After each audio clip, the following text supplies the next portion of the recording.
The next sutta is 8.6.59. Monks, there are these 8 persons worthy of offerings, worthy of gifts, worthy of oblations, deserving to be reverently saluted, the world's peerless field for merit.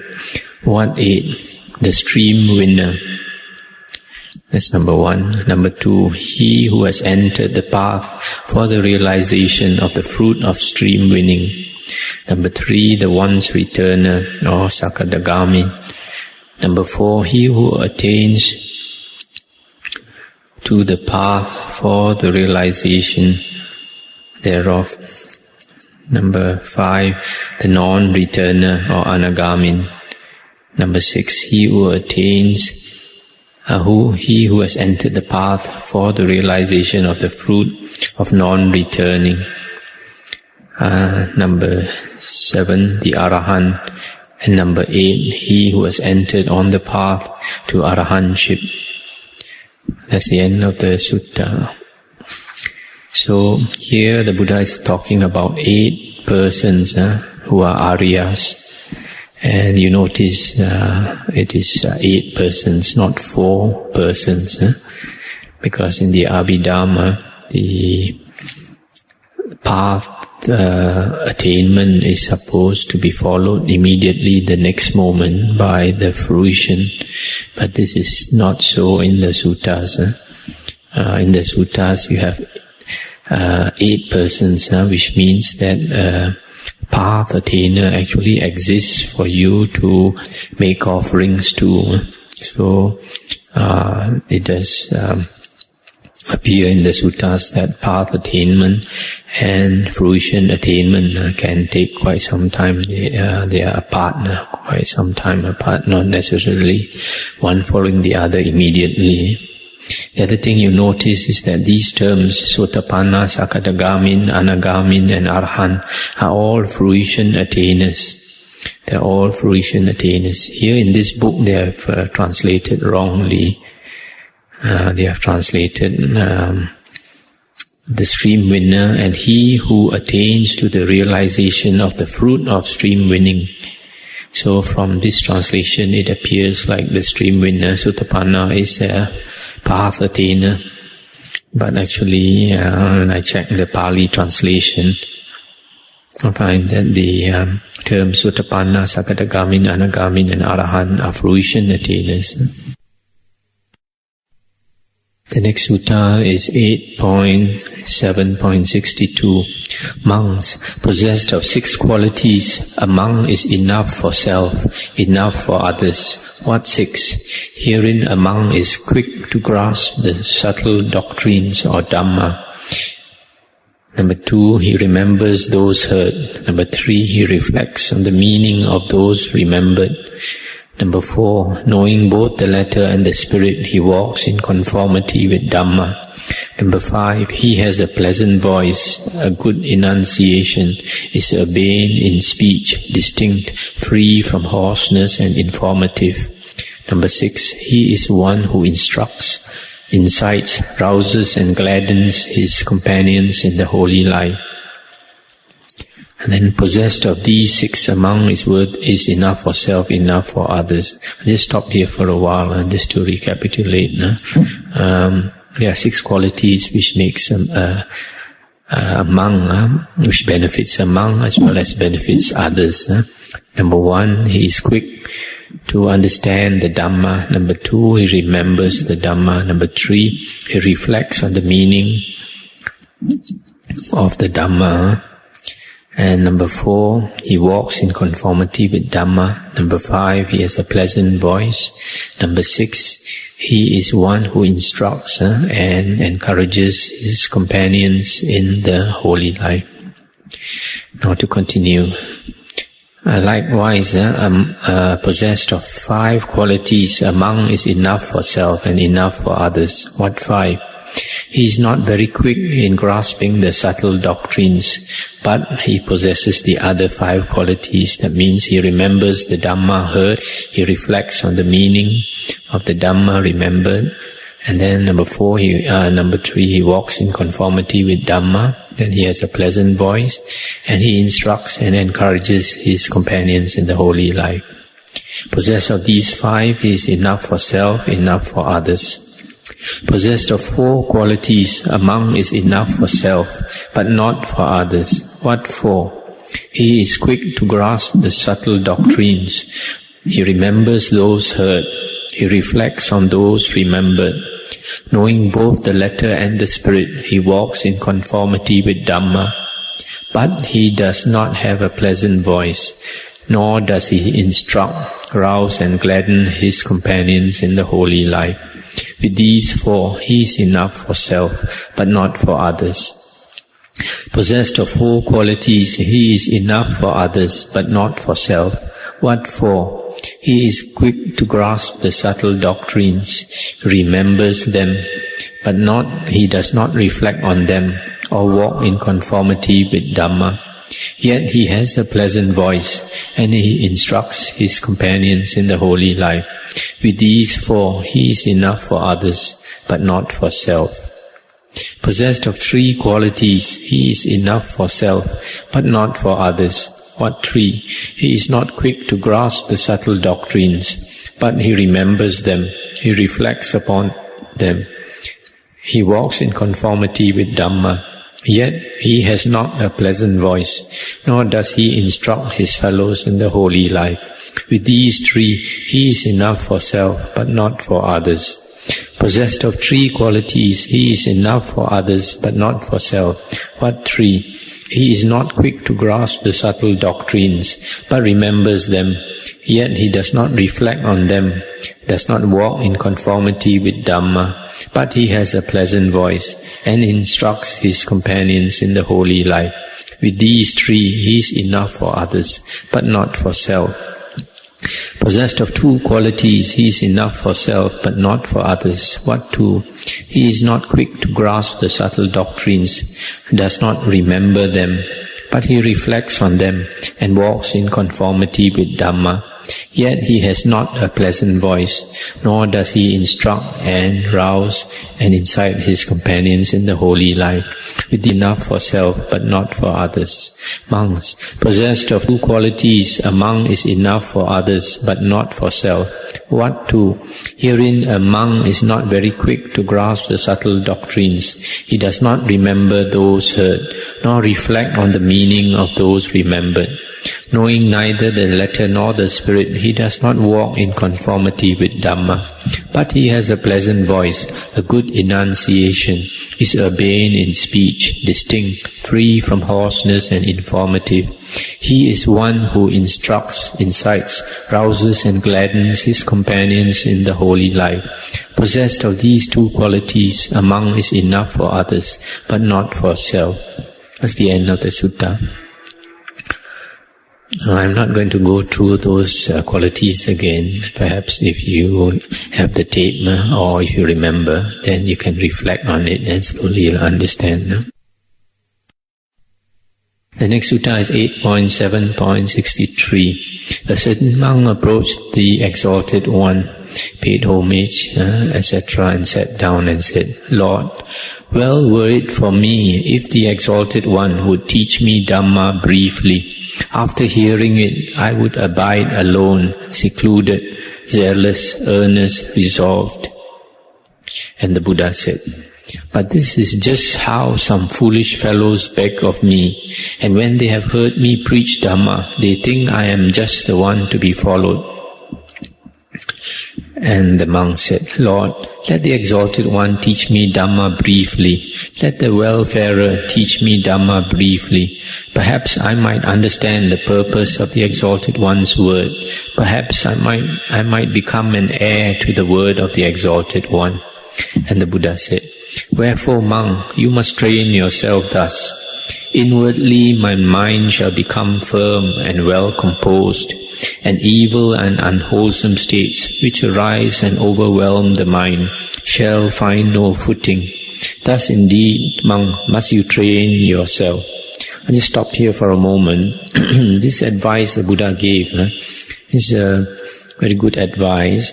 He's telling the monk to Make the mind firm and well composed, so that the evil and unwholesome states of mind can find no footing to arise. That is the purpose of samadhi, strong concentration. And the purpose is that these hindrances, these unwholesome states of mind shall not arise because they have no footing to arise. Now the Buddha continued, when monk, inwardly your mind is firm and well composed, and evil and unwholesome states which arise and overwhelm the mind find no footing, then monk, you must train yourself thus.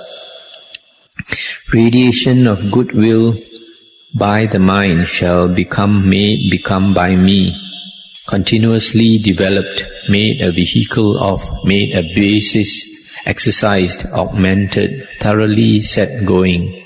Thus indeed, monk, must you train yourself. When monk, this concentration is thus made become, and when monk, this concentration is thus made become and developed by you, then you should make become this concentration with initial and sustained application. Make it become without initial application, but with sustained application only. Make it become without either initial or sustained application. Make it become with rapture or delight, piti. Make it become without rapture. Make it become accompanied by pleasure, sukha. Make it become accompanied by equanimity. When monk, this concentration is made become by you, and well made become, then monk, you must train yourself thus. Radiation of compassion, joy, equanimity by the mind shall be made become by me, continuously developed, made a vehicle of, made a basis, exercised, augmented, thoroughly set going. Thus indeed, monk, must you train yourself. When monk, these concentrations are thus made become and developed by you, then you should make these concentrations become with initial and sustained application, etc. Make them become accompanied by equanimity. I'll just stop here for a moment. So here you see the Buddha is advising the monk, firstly to make the mind firm and composed.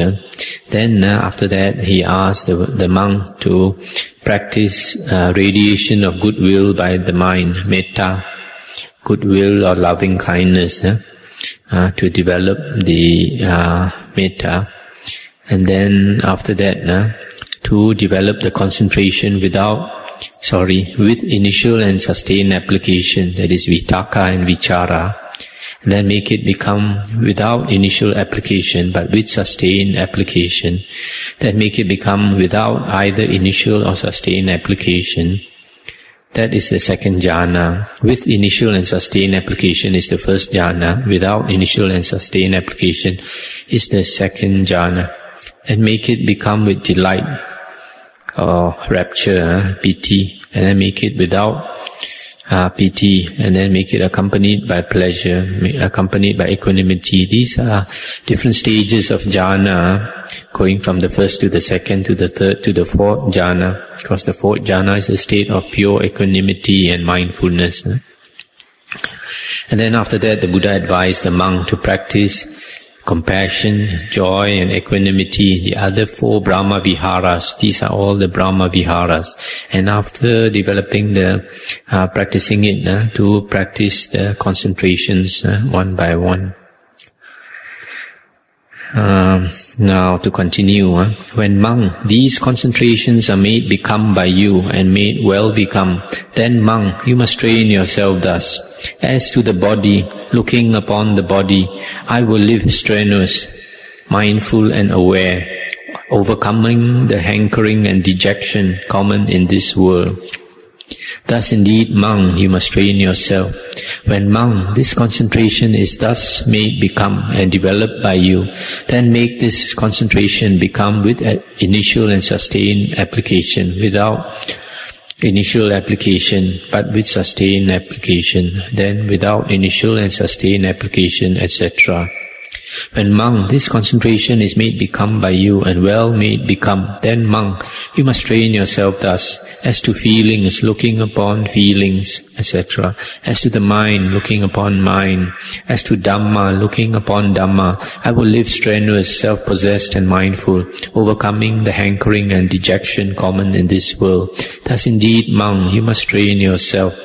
Stop here for a moment. So here the Buddha is advising the monk, after developing the concentration, to practice the Satipatthana, mindfulness, with regard to abide, contemplating the body, contemplating feeling, contemplating mind, and contemplating Dhamma. These are the 4 objects of Satipatthana. Then the Buddha continues, when monk, this concentration is thus made become and developed by you, then you should make this concentration become with initial and sustained application. Make it become without initial application, but with sustained application only. Make it become without either initial or sustained application. Make it become with rapture. Make it become without rapture. Make it become accompanied with pleasure.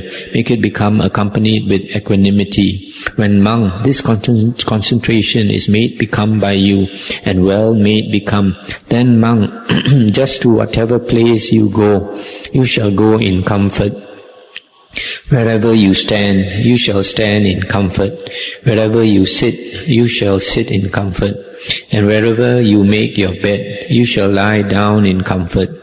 And the monk, roused by the Exalted One's exhortation, got up from his seat, saluted the Exalted One, and departed, passing him by on his right. Now not long after, dwelling alone, secluded, zealous, earnest, resolved, that monk attained to and abode in that unsurpassed goal of the holy life, realizing it by personal knowledge in this life, for the sake of which clansmen rightly go forth from the home to the homeless life. And he fully realized, birth is destroyed, lived is the holy life, done is what had to be done, there is no more of this to come. And that monk was numbered among the Arahants. That's the end of the sutta. So in this last part, the Buddha is again asking the monk to practice the concentrations in stages, very systematically.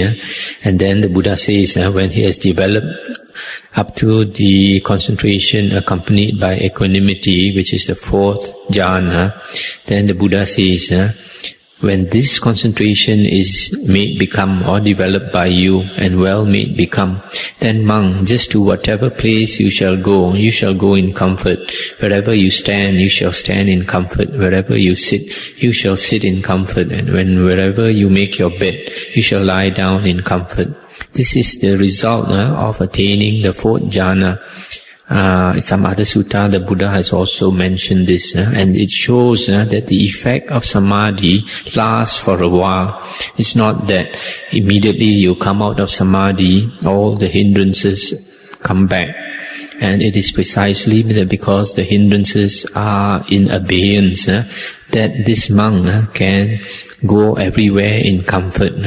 In comfort means he's not disturbed by the hindrances, by the defilements of mind. As I mentioned earlier, in another sutta, it was quite plain. The Buddha said even an external ascetic, there's a mention of an external ascetic by the name of Suneta. The Buddha said because he had developed the jhanas, he was free of the passions, which are basically the hindrances. So that's the end of the sutta. You notice that the Buddha is a very systematic teacher. You see, he talks about attaining the jhanas in very different, many different levels. He's very, very systematic. You can see he asked the monk to practice the first stage with initial and sustained application. Then get rid of the initial application and go into that state with sustained application only. And then after that, to go to the next stage without initial or sustained application. And then after that, the next stage with piti. And then the next stage without piti. And then the next stage with sukha, pleasure. And then after the next state after that, after dropping sukha, then you abide in equanimity. So you can see the Buddha is a very systematic teacher. He practiced very systematically and he taught very systematically. That is the one of the advantages of studying the suttas. We learn to do things very systematically according to the teachings of the Buddha. The next sutta, 8.7.64. Once the Exalted One was staying on Gaya head at Gaya, and there he addressed the monks, saying, "Monks, Lord," they replied. And the Exalted One said, "Monks, before my awakening, while I was not yet completely awakened, and but a being awakening, I perceived auras, but I saw no forms. Monks, to me there came the thought, if I were both to perceive auras and to see forms, seeing and knowing jnana dasana within me would be thus better purified. Monks, later on, living zealous, earnest, resolute, I both perceived the auras and saw the forms, but I did not stand with, talk to, or engage in conversation any of those devas." I just stop here for a moment. The Buddha is saying that first he perceived the auras of these devas, sort of a brightness of the devas, but he could not see the devas properly. So he decided that if he could both see the auras as well as see the forms of the devas, then his jnana dasana, seeing and knowing, would be better purified.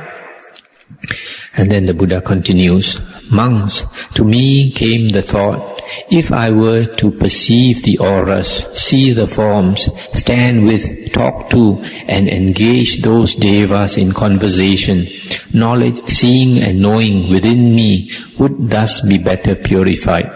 Monks, later on, living resolute, I did these things, but I knew not of those devas.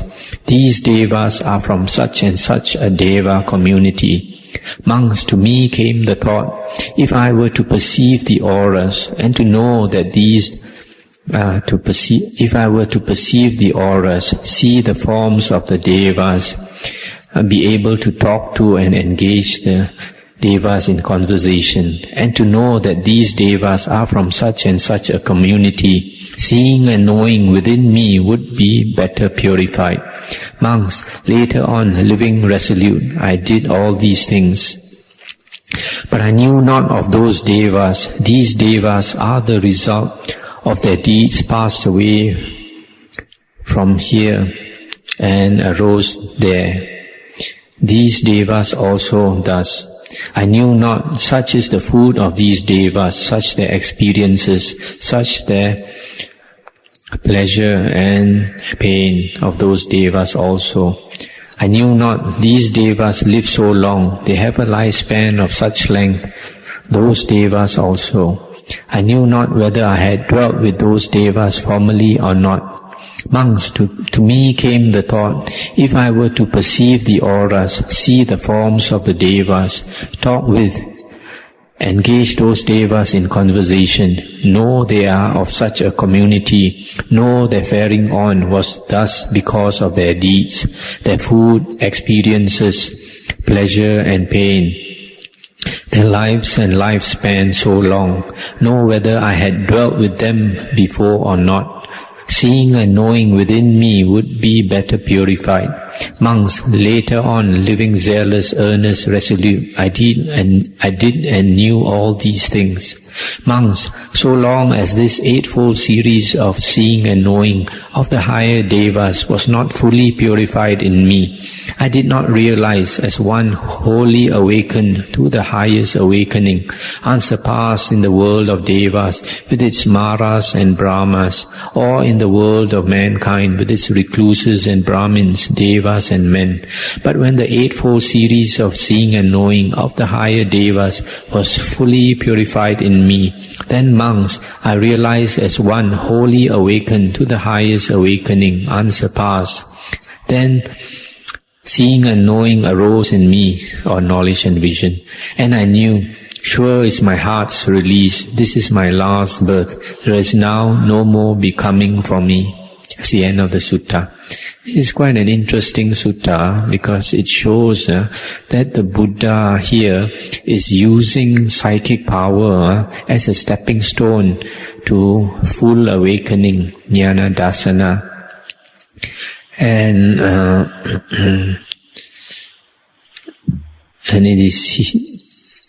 it is very clear from here that the Buddha cultivated the psychic powers in stages, and because of that the Buddha said he had the full awakening as a Samma Sambuddha.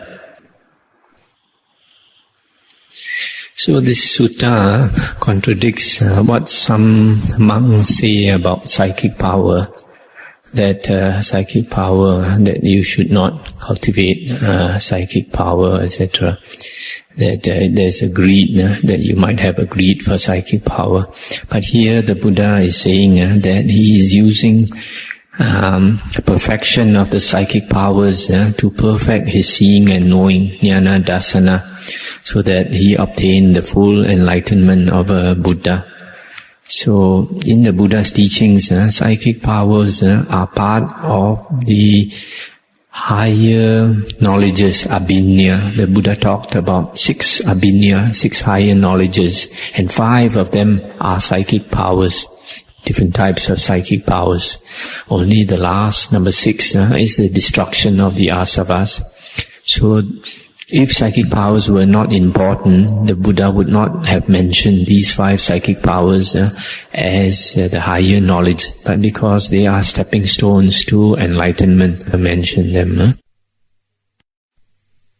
Now, the next sutta is 8.7.65. Monks, there are these 8 spheres of mastery, abhiba yatana. What 8? 1. When personally conscious of body, anyone sees forms exterior to himself, whether limited, lovely or ugly. He is thus conscious. Having mastered them, I know, I see them. This is the first sphere of mastery. Number 2, when personally conscious of body, anyone sees forms exterior to himself, whether boundless, lovely or ugly. He is thus conscious. Having mastered them, I know, I see them. This is second sphere of mastery. Number 3, when personally unconscious of body, anyone sees forms exterior to himself, whether limited, lovely or ugly. He is thus conscious. Having mastered them, I know, I see them. This is the third sphere of mastery. Number 4, when personally unconscious of body, anyone sees forms exterior to himself, whether boundless, lovely or ugly. He is thus conscious. Having mastered them, I know, I see them. This is the fourth sphere of mastery. Number 5, when personally unconscious of body, anyone sees forms exterior to himself, blue in color, blue in appearance, reflecting blue. He is thus conscious. Having mastered them, I know, I see them. This is the fifth sphere of mastery. Number 6, when personally unconscious of body, anyone sees forms exterior to himself, yellow. He is thus conscious. Having mastered them, I know, I see them. This is the sixth sphere of mastery. Number 7, when personally unconscious of body, anyone sees forms exterior to himself, red. He is thus conscious. Having mastered them, I know, I see them. This is the seventh sphere of mastery. Number 8, when personally unconscious of body, anyone sees forms exterior to himself, white in color, white in appearance, reflecting white. He is thus conscious. Having mastered them, I know, I see them. This is the eighth sphere of mastery. Monks, these are the 8 spheres of mastery. These are called the Abhiba Yatana. The first one, conscious of body, he sees external forms which are limited. Number 2, conscious of body, he sees external forms, boundless. Number 3, unconscious of body, he sees external forms, limited. Number 4, unconscious of body, he sees external forms, boundless. Number 5, unconscious of body, he sees external forms blue, all blue. Number 6, unconscious of body, he sees external forms yellow. Number 7, unconscious of body, he sees external forms red, all red. And the last one is unconscious of body, he sees external forms all white. These 4 colors are the 4 colors in the Kasina meditations, and these are the 4 out of the 10 Kasina meditations, meditation on colors, and these particular colors are useful for that type of meditation: blue, yellow, red and white. The next sutta is 8.7.69. Monks, there are these 8 assemblies. What 8? Assemblies of nobles, of Brahmins, of householders, of recluses, of devas, of the 4 royal devas, of the 33 devas, of Maras and of Brahmas.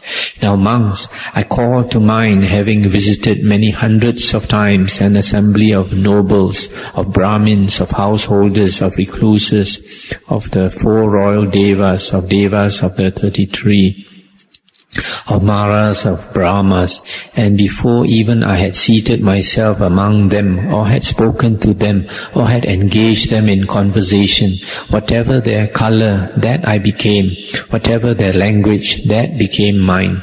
And I instructed them, incited them, roused them, and gladdened them with Dhamma discourse. And they knew me not when I spoke, but reasoned among themselves, saying, Who is this who speaks, man or deva? Then when I had instructed, incited, roused and gladdened them with Dhamma discourse, I vanished. And they knew me not when I was gone, but questioned each other, Who is this who has vanished, man or deva? Monks, these are the 8 assemblies. That's the end of the sutta. This is another interesting sutta where the Buddha shows that he used his psychic power to visit various types of devas and men, and he assumed their form and he spoke their language, and he gave them Dhamma teachings, and then after that he just vanished, and they were surprised who they were wondering who he was, and he just disappeared. The next sutta is 8.8.74. It was at Nadika in the brick hall, and the Exalted One addressed the monks saying, Mindfulness of death, monks, when made become, when developed, is very fruitful, of great advantage, merging and ending in the deathless. And how, monks, is it so? Take the case of a monk who, when the day declines and night sets in, he reflects thus, Many indeed are the chances of death for me. A snake or a scorpion or a centipede might bite me and cause my death. That would be a hindrance to me. I might stumble and fall. The food I have eaten might make me ill. Bile might convulse me, phlegm choke me, winds within me with their scissor-like cuts give me a shivering fit. Or men or non-humans might attack me and might cause my death. That would be a hindrance to me.